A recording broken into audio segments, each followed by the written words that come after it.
السلام علیکم ناظرین، میں اپنا ہوسٹ کیسر باز آپ دیکھ رہے ہیں نیشنل پلس ٹی وی۔ ناظرین، آپ کو پتہ ہے کہ جس طرح کے پاکستان ویسز آسٹریلیا ٹیسٹ سیریز جو ہے اس کا اگلے مہینے سٹارٹنگ میں جو ٹیسٹ سیریز ہے وہ جاری ہونے جا رہی ہے، تو پاکستان کی ٹیم کی اسکواڈ جو ہے اس کا 18 رکنی ٹیم کا اعلان کر دیا گیا ہے۔ چیف سلیکٹر وہاب ریاض اور جونیئر جو چیف سلیکٹر ہے وہ اس نے سہیل تنویر نے ٹیم کا اعلان کر دیا گیا ہے، جس ٹیم میں سب تو پہلے آپ کو دیکھا جائے کہ کپتان شان مقصود، امام الحق،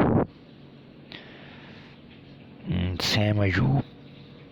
عامر جمال، سرفراز، شاداب، بابر، سرفراز، اس کے بعد ہو گیا سو شکیل، عبداللہ شفیق، اس کے بعد ہو گیا عامر حسن اور شاہنواز، کیا نام اس کا، شین شاہ افریدی، وسیم جونیئر۔ یہ مطلب ہے کہ تقریباً ٹیم میں جو ہیں وہ کھلاڑی جو ہیں وہ یہ شامل ہو گئے ہیں۔ اسکواڈ کا اعلان بالکل باقاعدہ کر دیا گیا ہے، اور انشاءاللہ 26 اور 27 تاریخ کو راول پنڈی میں ان کی کیمپ لگے گا ٹریننگ کا 2 دن، اور اس کے بعد وہ روانہ ہوں گے 4 دسمبر کو۔ پاکستان اور ویسٹ آسٹریلیا کا پہلا ٹیسٹ جو ہے وہ براہ راست دکھایا جائے گا، ہوگا پہلا ٹیسٹ۔ تو پاکستان کی ٹیم جو ہے وہ پریکٹس کرے گی اور وہاں پہ جا کے بھی پریکٹس کرے گی، تو بڑا اعلیٰ مطلب ہے کہ جو یہ سیریز ہے بڑی اچھی اسکواڈ جو اچھا بنایا گیا ہے، اس پہ بڑے پرعزم ہیں۔ جس طرح کہ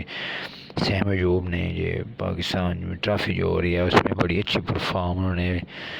4 میچوں میں 500+ رنز بنائے ہیں، بڑی اچھے اس کی سینچریز، اور ایک میچ میں انہوں نے ڈبل سینچری بھی بنائی ہے، بڑے اچھے مطلب کہ فارم میں ہیں،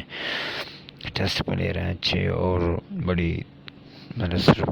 دوسری بات یہ ہے کہ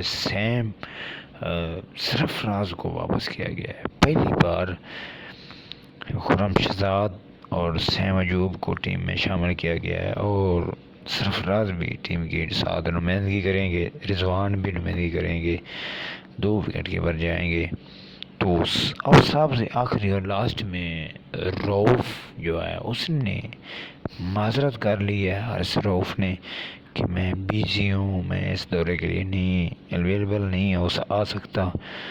تو ان کو اسکواڈ میں شامل نہیں کیا گیا۔ تو ایسی ویڈیو دیکھنے کے لیے میرے چینل کو سبسکرائب کریں، لائک کریں، شیئر کریں۔ تو اگلی ویڈیو تک اللہ حافظ۔